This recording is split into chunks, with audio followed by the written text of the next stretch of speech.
Hello viewers, welcome to this new episode of Vision Next.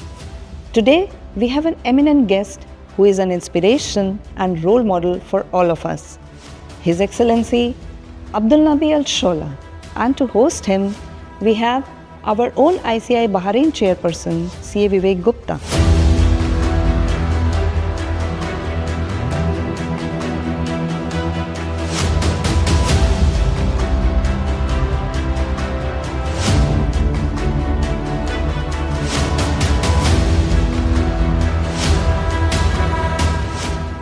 Welcome everyone to another podcast, Vision Next of ICAI Bahrain chapter.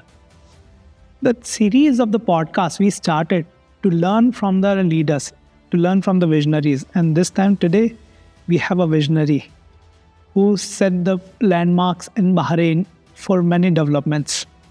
And the person is none other than His Excellency Abdulnabi Alshoala, a person who is a businessman who has been holding several positions in government and honored offices. He has been a board member in Bahrain Chamber of Commerce and Industry. He has been a Shura Council member. He has been in cabinet as Minister of Labor and Social Affairs. He has been Minister of State and the countless other positions His Excellency he has held. His Excellency, today we are doing this podcast with you. So to start with, let me thank you for having us here, ICAI Bahrain chapter. As I discussed, the purpose of this podcast is to ensure that your knowledge and wisdom and experience reach to many in Bahrain. Locals, expats, people inside Bahrain, people outside Bahrain, they should know what a person like His Excellency Abdulnabi Alshoala has gone through and has learned in life. So that should be the experience. And today, in today's podcast, what we are going to do, His Excellency, we are going to touch upon three subjects. Mainly your personal stories, what shaped your life's journey. Then we'll touch upon your role in cabinet and what has been the market reforms during your tenure, and some personal advices for the young aspiring chartered accountants, or I'll say financial advisors in Bahrain. Thank you very much. Thank you for giving me the opportunity of talking to your members and to your audience. It's a great opportunity. Yes, it's very interesting to be able to review or to talk about an experience that I hope that our younger generation will find it useful and experience and beneficial. Although these days we know that experiences and knowledge sometimes become obsolete because of the very fast development in management style, lifestyle, information, etc. Right. There are some activities, like for example, I was for many years in my private business, we were the biggest producers of yellow pages in the whole region, okay? And I was the only one who is the guru in that industry, in that industry. And all of a sudden, all the experience I gained and the knowledge I knew became absolute. Absolutely. The telephone directories are no more there. However, the core values still remain very important for everybody and for the generation to come. I believe, if I have to use my example, whether it is the right or not the right one, is that when you decide, first of all, to put a vision for yourself. Yeah. What exactly, a purpose in life, what exactly you want to be, what exactly you want to do in the future. It's very important, and your decision will be influenced by the overall environment you are living in. When I was born, or at the time when I was able to think that way, Bahrain was very small, limited population, limited opportunities, etc. But I have come to the conclusion that one of the main pillars of anyone's future is education, to focus on education. Okay, that's what I think His Excellency, you mentioned about education. See, I'll interrupt you here in between because there's another thing which you mentioned. You said you are guru in that specific field. So, in terms of education, I think most of our audience will not be aware that your India has played a crucial role in education system, and specifically Bahraini leaders such as yourself. So, from those point of view, what's your experience regarding education in India and how you landed in India for your education? If you can just share with the audience. Yes, it is. I was about to say that once you have a vision, then you put a roadmap. And I put the roadmap which says that I need to have a higher education. And at that time, India never figured in that roadmap. It was Europe and UK and all that. However, circumstances led me to be in India in the late 60s, and to be precise, in 1969, October 1969, I landed there with a purpose of visiting. In fact, it was to go to medical treatment for one of my relatives. And somehow I had all my papers because from India, from Bombay, I was going to fly direct to London. So the whole thing was with me. And when I was there in India, I decided to stay. This is a better place to be in, because I found out that in India, it's going to be not only an academic education in the universities and all that and college, but India as a whole is a huge university of life to teach you so many things. And one of the most important things that I learned outside the academic process is the tolerance and coexistence. Millions of people there living together, working together from different creed, different religion, different faith.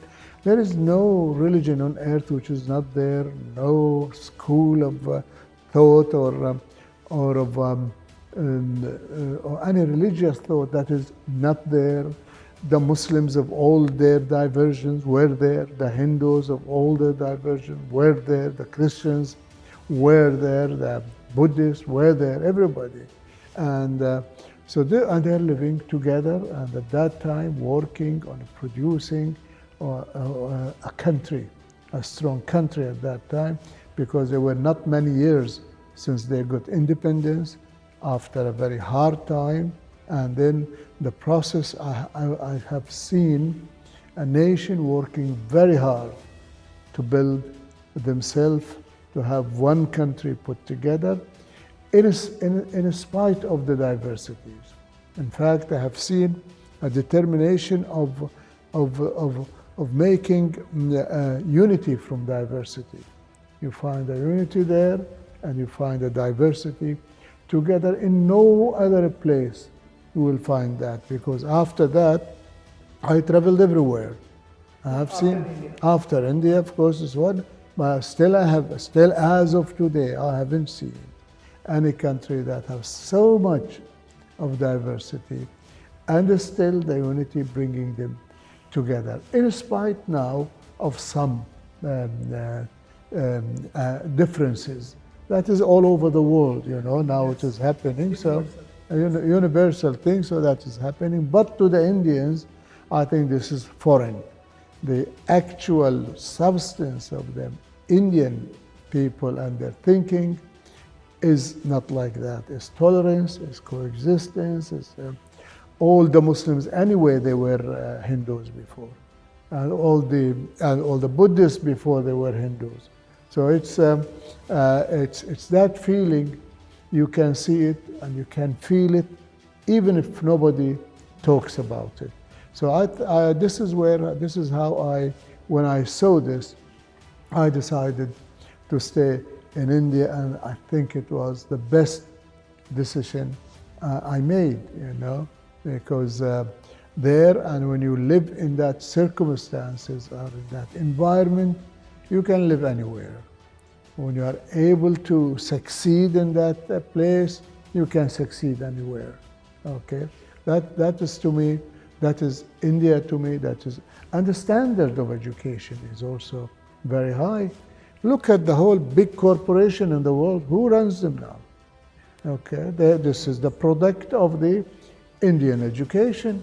They became prime ministers even, from with Indian to the British empire, let's use that word, They became prime minister. Why? Why? Because the basic things before is the Indian education, which is very strong, which is linked with values, and still it is linked with values. Anybody who asks me, I say, go to India.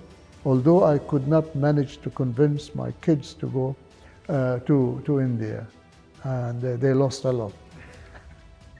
That's really kind of you to say that, His Excellency. The other thing is, for how many years you were in India, and which part of the country?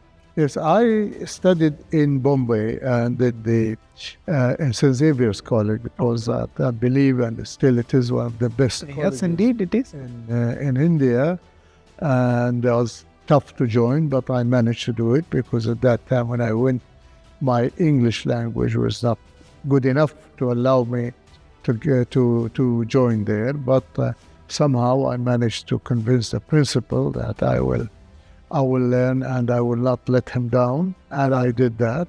Without references, you just went there. Yes. No support. Yes, it's an interesting story. If the time allows it, I'll tell you. Because when I was there, at that time, I was accompanying one of my relatives for medical treatment there. One of the Arab traders who live in Bombay invited me for dinner to his house. At that time, I was just a student, but don't forget, I worked for 3 years. So I was not very young. When I went to India to study, I finished the schooling. Okay. I worked for 3 years to save money. Oh. So I was quite a grown-up student. So he invited me, and there were he has 2 daughters.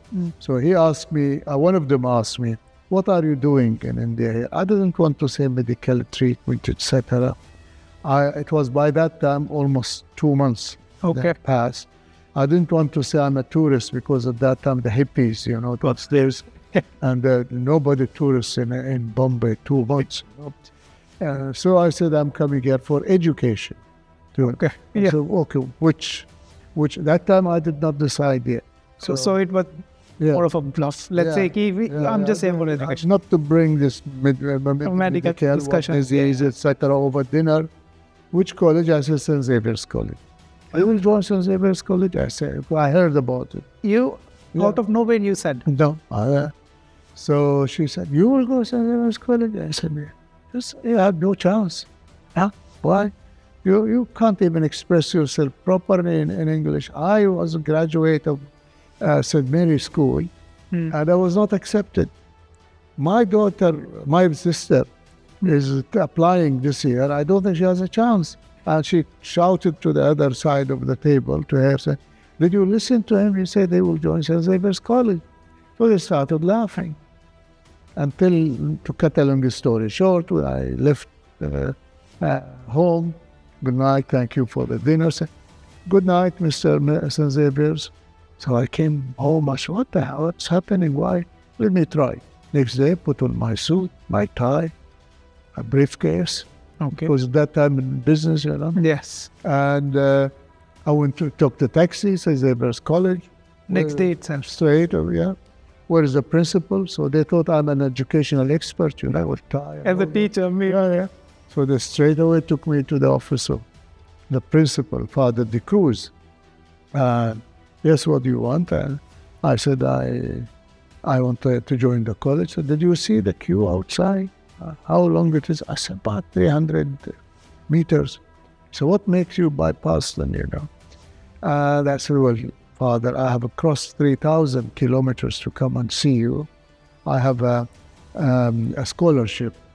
And it was only in this college, and today is the last day. So after a long discussion, he said, you are your English is not good, you're kada. Finally, I used that white lies. I tell him I have this one, and then he accepted me. Later on, of course, I went to him. I said, I'm not a Catholic, but let me borrow one of your principles, the confession. I have a confession to make. What is it? He said that I have never had a scholarship. It was not the last day. I just wanted to join the college, and I used that. Would you forgive me? He said, yes, I've forgiven you. Oh, it's a lovely story, because it shows, see, at that time, Father de Cruz, he must not have thought that years later, just small decision would have impacted so many lives, because after that you became board member, minister, in so many positions, and you have influenced lives. Yeah. As you rightly mentioned, education remains the backbone of any career. So I became, the relationship with him continued. And in fact, when I came to Bahrain back, I invited him several times. Okay. And he used to come and stay at the Sacred Heart Church there. Yes. And most of the time with us. And then he unfortunately passed away in Tokyo. Oh. He was teaching in Tokyo University. So this is how life is showing you and teaching you this kind of environment. You don't find it in other countries in the world. Yeah. So you are still in touch with your friends from college? I have a few of them. Whenever I go and visit Bombay, I visit the college. Last time I was there and I visited the college. I met the principal. This time he was, I forgot his name, but he was the first non-Catholic principal of St. Xavier's College. He's a Hindu, and he said the first one, because normally it's a Jesuit older institute, and most of the principals and also teachers at that time were all priests. Oh. Yeah. So, Your Excellency, before we move to the part where you started, I'll say, improving other people's life when you came into the government role, I just want to understand one more thing. See, from your educational background, the education which you had, did it affect the way you interacted with the Indian diaspora here, or the things which you learned from them, or how you engaged with the Indian community, or not just Indian, but any expat community in general? So did it affect your decision making and thought process also? Yeah, indeed. So in addition to the college education or academic, and we said the life, I was also engaged in social work or in civil work. Like we formed Bahrain Student Association, and I was the chairman or president. And then we formed the Arab Student Union, and I was the president. And that gave me the opportunity to travel around to meet the students there, and to go for election. So with that in mind, also I saw many places. I learned a lot. And when I came here, and the civil society's activities, I was very much interested in, and I enjoyed it, and I found it is extremely useful for the community and for the personal development of the person himself. So when I came back to Bahrain, the first thing I did when I started my own business is to join the Chamber of Commerce and the Chamber of Commerce activities in the different committees at that time, until the time came and I stood for election to the board of directors in 1983. When you live in a country and you are, especially when you are a student or if you're working, you develop an affiliation with that place. Very true. Yes, it became a second home, like most of the, and I would say all of the Indians who lived in Bahrain, they consider it their home. Yes, indeed. I can vouch for go back to India. That's why I said we have millions of ambassadors for our region and our countries. When they go back to their country, they always have a good feeling about us. So it is, and that makes us always try to make their life here easy and happy, so that they become even much more committed ambassador Yes. for us back in their country. So yes, when I came with a feeling of gratitude, happiness of the time I spent there. It's 4 years, from 1969 till 1973. And I came back and I immediately joined the Ministry of Foreign Affairs at that time. However, in October 1973, the October War took place in between Israel and the neighboring country, and then came the oil embargo. And all of a sudden, the prices of oil went mad. Okay, here I said, there is an opportunity here if I want to become a businessman. Yes. So I decided to leave and resign from such a prestigious position at that time at the Ministry of Foreign Affairs and start my own business, and that's where then in the market and the business, you are interacting on a daily basis with the Indians and expatriates, mainly Indians, because majority of the expatriate here, by far, is the Indian community. So you are in constant interaction and engagement with them in your office when they work with you, and the clients you deal with. So you are surrounded, and you are not only this, but you are in a way compelled, if you use that word.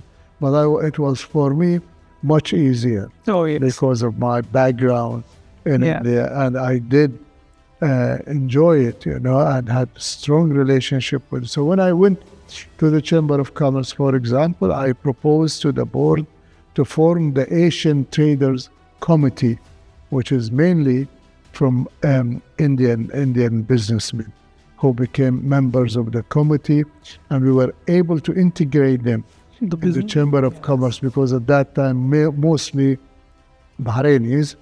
But with that move, now we're able to integrate them, to bring them there, to benefit from their experience, from their knowledge, to help the Chamber achieve its objectives. From that time, of course, the focus became on the Indian members of the board, and I have proved that they have the say in the result of the election.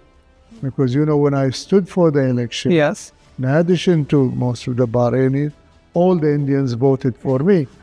So with that, I was able to achieve the highest votes for the first time I entered, although I was the youngest by age. At that time, age is important. So obviously, yes, I do understand. I was not from one of the big trading houses. I was not one of the richest. I was not with that much experience, because at that time it was only 6 years since I started my own business, So this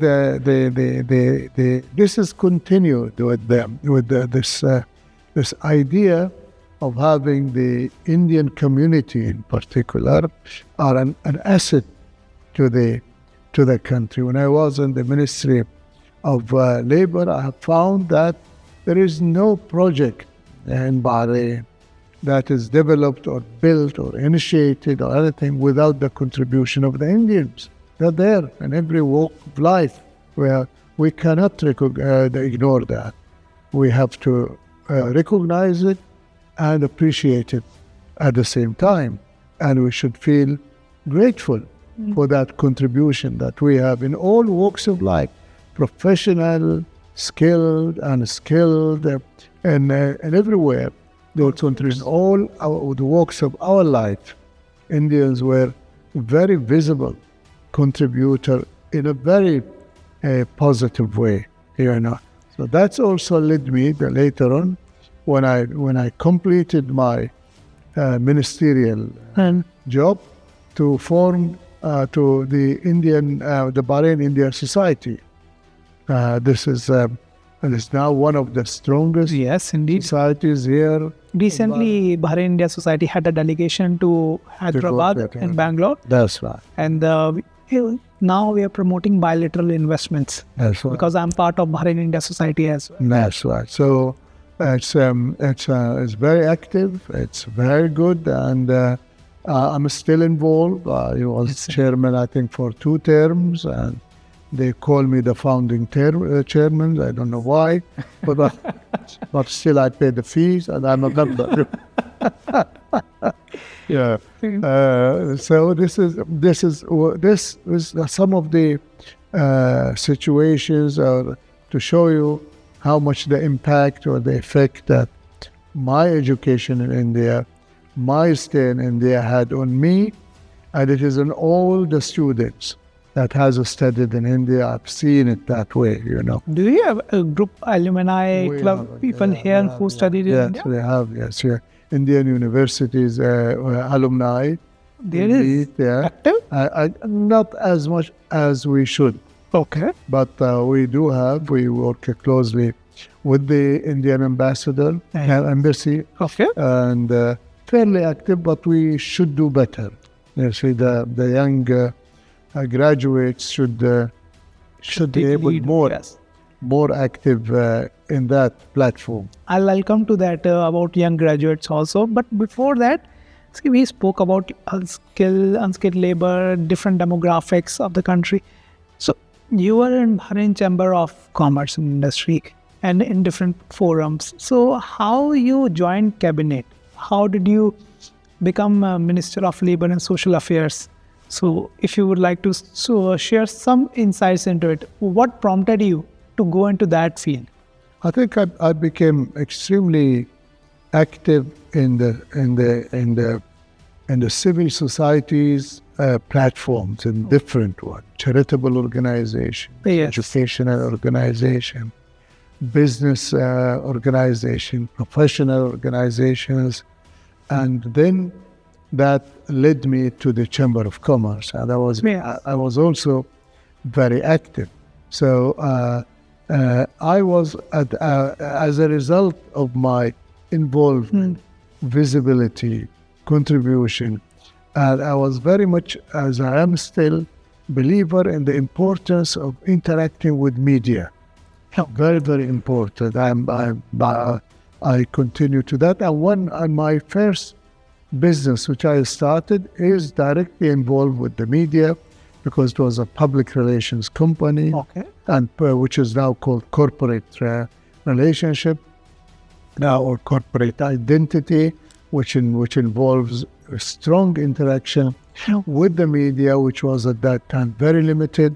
We have only couple of newspapers, although we had the first television, and so I was a believer in that. And it is very, very important, because if there is any advice to give to the young generation, is really to put a lot of emphasis on the importance of information and in interacting with media, because through media you learn more, you get better exposure, you can contribute also to the best of you. So that has that sort of environment led to the government inviting me to join the first Shura Council. Oh, so you got the invitation? And yes, to the Shura Council, because it was by appointment. Yes, correct. At that time, the late His Highness the Emir.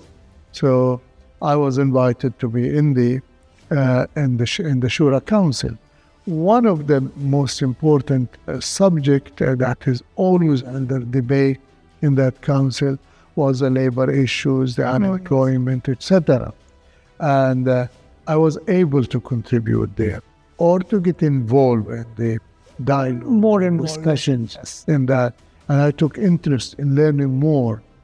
So that led to the fact that I be asked to be seen that the person who is, I will not say knowledgeable, a person who is interested in that side of the activity. So I was then invited to become a Minister of Labor and Social Affairs after more than 12 years, almost 13 years, being in the Chamber of Commerce. So I was able to bring to that position a knowledge or the views of the other side of the labor market, the employer side, because I was there. I was able also to understand the labor. Because you have worked as well. I worked there as an employee. Yeah. I worked there as an employee, and I was an employer myself. So, and this is now a situation where I was able to contribute to that process. So, yes, that is what an answer to your question. That is how I ended up in the cabinet. That was never part of my planning, never part of my roadmap, which I talked about. It came, and I was very happy, and I felt honored to be able to serve. But I thought it was only a short while. It will be interesting to be put on the CV. Yes. But it extended to 10 years, 10 years of that. I came out, of course, with added knowledge, added experience, and added sense of a pride of how much one can achieve and how. And that's a lesson also to the younger generation, because sometimes you hear you only reach to the top if you have somebody to help you. Okay, it's only reach to this one. You hear it a lot. Correct. That is not true. I did not have any influence to anybody influence any decision to me. You see, you make it yourself. To put in the hard work. You have to the hard work, and you have to be committed. The important thing is hard work and commitment to want to. Basically, heart and mind should be connected. Yes, and you should enjoy what you. Yes. I used to, as I am still, I'm almost half retired. But I still wake up 5 o'clock in the morning. You're far from retired, Your Excellency. Yeah, 5 o'clock, and nowadays 5 o'clock is dark, I'm up, my wife sometimes gets annoyed, but this is, she got used to it, by now. So 5 o'clock, you are up, enjoying what you do and what you are able to, what you are asked to do, and what you want to accomplish. So I had finished my ministerial position in 2005, but I remained very close to the leadership and able to still to learn more, still to be able to contribute modestly, etc. And I went then back to writing, because I started writing since I was in India. Yeah, because since 1969-70. Since 1970, and I'm writing articles. I have them all.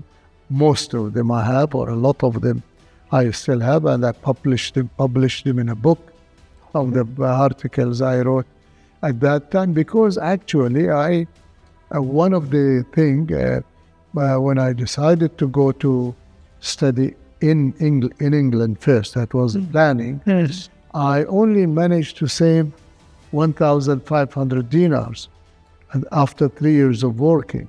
So I said, okay, I cannot stay more, otherwise I'll be too old to go. Then I said I'll pack up everything and then go to. And then after this money will not be enough, so start to clean dishes or anything, like others who did that, work and study, and I'll make it.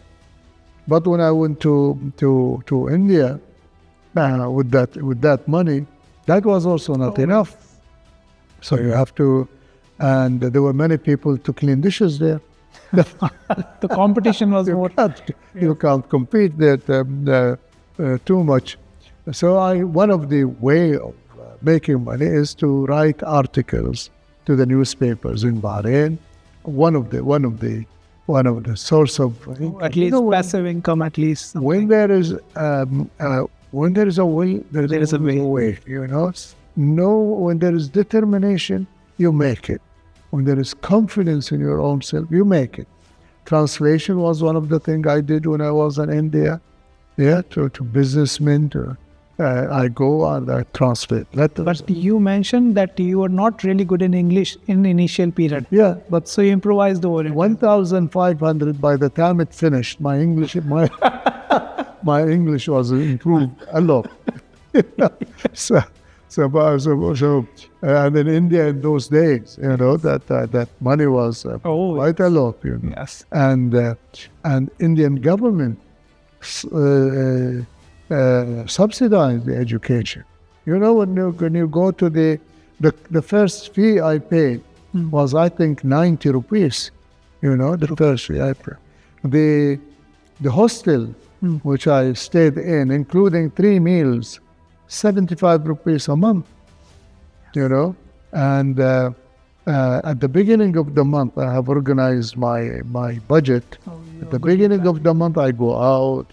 I don't go to the hostel mess, But towards the end of the month, You are very careful. I go back there, and the man in charge of that knows this, so he compensates me for the days I did not come. So instead of 1 egg in the morning, he gives me 2 eggs sometimes, and so that was an experience, the hostel life. There.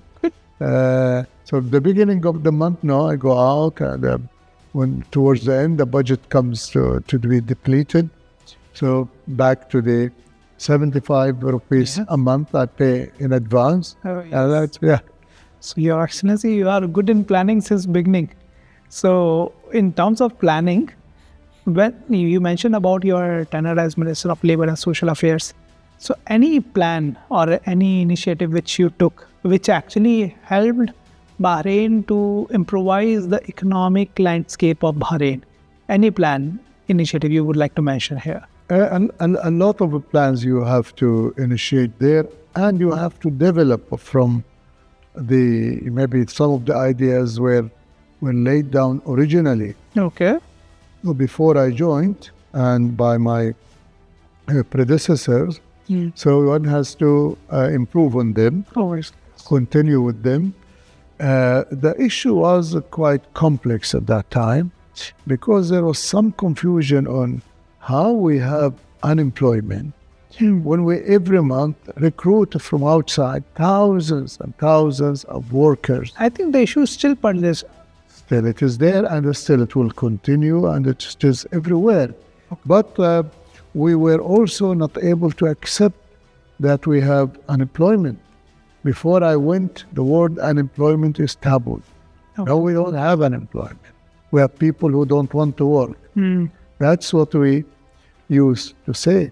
But actually, the situation, there was a mismatch between the graduates of the education system and the requirement of the labor market. Okay, those are, as it is everywhere. Yes. As it is even now, because the educational system cannot produce graduates that they're ready to fit Obviously. on the environment and on the situation where it is in continuous development and the growth, the whole management, etc., technology, etc. You train, even in our training programs, when you train, for example, car mechanics, you train them with the basics, plus more. And then when they get out, they finish their courses, they find a generation which is advanced than what you. So now the employer has to train them more to be able to cope with that. Then it continues again. Even now, you see now the electric vehicles, the whole cars now, which is coming, the industry change. You do not expect the training institute to provide you with ready to fit in, but it should provide you with a graduate who are able to cope. Yes. Able to learn. This is what you should install in your training and educational system. The whole thing has been changed. Instead of teaching people and telling them the facts, Let them learn. only to guide them how to get. So we bought experts, we bought this. So we were able to reduce the gap and create more understanding of the labor market, and also more awareness to the employers themselves. Their role is important. They cannot expect this. So it was tough for everybody, because if you are an employer and you have next to you only a couple of hours of flying, one of the largest reservoir of laborers, skilled laborers, trained, educated, and they're ready to come. How can you then be advised or to start from the beginning, to take fresh graduate, to train them? So the temptation is always there. Obviously, yes. But however, with installing the sense of responsibility, the awareness of the fact, then we were able to confront these challenges and make things improve. Those who came after me also improved it further. However, this challenge continues, unemployment will continue. The gap between the educational graduates to the requirement of the labor market will continue to be there, and solutions and innovation will come. That now with the AI, artificial intelligence, and all that, thousands of jobs will disappear. Thousands of jobs will disappear. Yes. But thousands more also New will come. Something come, new one. So the reality of the labor should always focus on the realities of the labor market, its development and its changes. I can humbly say that we were able to develop that sense of awareness of what is the actual problem, what is how to confront it, what are the challenges, and how to deal with it. You cannot eliminate it. I cannot claim that I eliminated that. No one else can claim that he have solved the problem. Obviously, yes. And no one will be able. So in a nutshell, so in future, the more we focus on training, the more we can address the issue. Obviously, we cannot eliminate it completely, but at least bring it to a level where we can actually improve the things. So, yes. Now also there is another factor. Okay. At that time, families played an important role in developing this. Unfortunately, at that time, many of our fathers and grandfathers were not even educated. Some of them were not able how to guide their kids. No, things have changed. Yeah, indeed. And they don't install on them many of the values important in life, etc., because probably they were not aware of them. How I made my decision to go for political science. Yes. So, no one in my family told me. Obviously, yes. How to go to which college you should. Nowadays, the families are able to guide. I was able to guide my family members. I did not force them, as I told you. Otherwise, I would have sent them to India. So they went somewhere else. So that is important from home, the beginning of how to help in making your child or your son ready to the challenges of life. Then the educational process has to be improved. The educational system has to be improved. Now there are also many channels of education. Look at the social indeed media, how it is influencing the thinking of people. That will help ours. Now we are talking about the new generation, right? Your Excellency. So in terms of new generation, the young aspirants, what do you think? What should they aim for if they aspire to work in government sector in Bahrain or let's say social service, civil areas? What's your message to them? Any guidance if you would like to share? Yes, I think once they decided where they want to go, I know of our generation, some of this generation, you find many of the job seekers, they like to go to the government employment, but they think it is safer, it is more secure, it is also better conditions. And that is the question I always raise and say we should reduce the gap of differences between the benefit of the employment in the private sector and in the public sector. Okay. Because there are many. One example is that if you go for loan from the bank, if you are working in the government, they give you fast.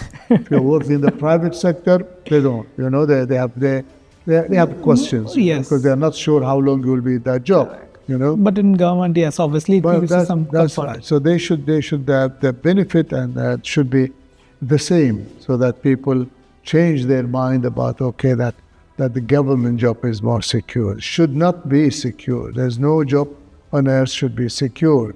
If I am not competent, I should not have a secure job. I should go to job that fits my competency. You know. Not security, but competence should be. That's it. It should be that Very is valid the point. one. So that one should keep it in mind.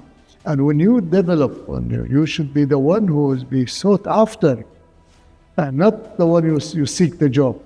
I You know. think this is one of the message I'll take away from this conversation today. Yeah. Because, Your Excellency, if you permit, let me share just one thing from my side. I have seen it during my friends as well. When I was studying, some friends used to say we want to go into government sector, and never the discussion was about competency. It was always about security. Security, yeah. And then we complain that we are not growing in life. We are not enjoying our work because it's not based on competency. We looked for the security. Yes, and then you are going to. That's why I say always when I was in the labor market, we should not impose the Bahraini on the job there. They should be sought after. We should try to Train them. do our best to make them equipped to be able to be attracted Yes. by the employer. He wants them, not that they judge them. You are living example of it. That's right. We have many now people that I see them now since my days, and they are now in good positions and all that, because of that message that you can be the one who is sought after, not you are seeking a job. Yes. Very true. Because the market needs good people.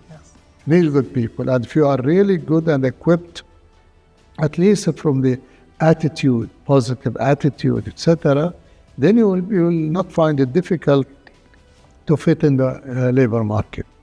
I think, Your Excellency, it was very motivating to have this conversation with you, and we reached to a conclusion, and which you have very well summarized. But before we move towards the end, I just want to see, we are the chartered accountants. And the purpose of these podcasts, as I mentioned earlier, was to train people so that they can learn from the experienced leaders, such as yourself. So any message for a specific chartered accountants or financial advisors in Bahrain? I think you are doing a very good job and very important, very essential duties that you have. I think the private sector in particular should reach now a stage where they realize the vast potential of the benefit that we can benefit or they can benefit from professional people like the chartered accountants and the consultant and the advisors. For them, I think if I am a chartered accountant now, I will be very much concerned of what the future is going to be for me with the advent of the artificial intelligence. Maybe one day we will have a system We can do that you just put it there and tell them, please audit this. Yes. And they will do it. Probably now a lot of it done, a lot of aspects is done, more so. Now the only maybe probably now one of the most important aspects is the importance of the face-to-face meeting and Very discussion true. and advice. I think this is going to be eliminated now because, for example, if you see the banking service, It's earlier we used to go to the no. bank. Now, I want to meet sometimes, especially in Europe now. I want to see the banker I'm dealing with. I cannot. All online. So no need to come. We'll deliver you. No whatever need to come, no need to. This one, you cannot talk even to them. You get machine. Yes, You chatbots. you get this one. So this is a challenge to everybody. But since you mentioned chartered accountant of this one, now I don't know how you should be prepared to cope, to be ready with such a situation where I don't need to. Not even now, Earlier we used to meet the auditors more often Oh yeah. than I now. do Then it understand. became through what do you call it, the Teams, virtuals. the virtuals and all that. Thanks to Corona, which helped also more. Push The virtual towards the- thing now became part of our life. Yes. The virtual, earlier you used to laugh when somebody tell you I work from home. Now it's a common Now practice, it's yes. a common practice. Probably you do better Yes. when you are working at home. So these are the challenges of the changing world, changing circumstances and changing. You are a young man, you will be able to cope with it. Look at our generation. Now we don't know, like as I told you, now when we feel, earlier I remember when I used to go to the bank, to the BBK, when I started the business, when I wanted a loan from the bank to start the business, we went to BBK, and this is not advertising or publicity to BBK. I went to BBK straight to the office of the general manager. His name is Mr. Shrugi, you see. I went to him straight to the office. Even secretaries don't stop you. Now you cannot even Oh, meet thanks. with your accounts manager unless he wants to convince you to invest in some portfolio. And I think, Your Excellency, this podcast is going to be one of the landmark podcasts that we have recorded and will be recording in the near future. And today I'll not summarize anything because I'll rather request every listener to re-listen this podcast, because the things which I heard in these is something which everyone seeks for in his life or in her life, to learn from, to aspire, to look after someone and see, this is the man I want to follow. He has done it, I can also do it. Yes, absolutely. Yes. You are right. I mean, I think one of the things you should have a model in your life, somebody that you think you should. And I did have, and I may, although maybe we reached the end, but since you mentioned that Yes. side, when I was in the school at the beginning, I used to work during the school holidays. And one of the places I worked with was in the office of late Yusuf Al-Muayyad, Okay. the founder, the owner of Okay, YK yes, Al-Muayyad, yes, you yes. see. And I worked as an office boy at that time. Yeah, because I was just still in the school. What else? I couldn't ask to be manager. So this is a job that was given to me. And to me was Mr. Yusuf Al-Muayyad was very successful, Yes. intelligent, Yes. hardworking. The offices start at 7. By the time I go before, he's already there with his presence and his follow-up and his visionary. So this is a man, I said, I hope one day I'll be able to be somewhere like that. So this is how you put yourself. I have not reached that level, but That's close to that spirit of commitment, of hard work. So you are right about having a role model in front of you as either a person or a project or an aim. And with that, without further words, we stop this interview here, and we welcome every listener to re-listen this episode with His Excellency Abdulnabi Alshoala, the visionary and the leader which we all aim to follow and learn from. Thank you, Your Excellency, and we look forward to seeing you soon again. Thank you. Thank you for hosting me and Pleasure. giving me the opportunity to talk to your members and listeners. Thank you.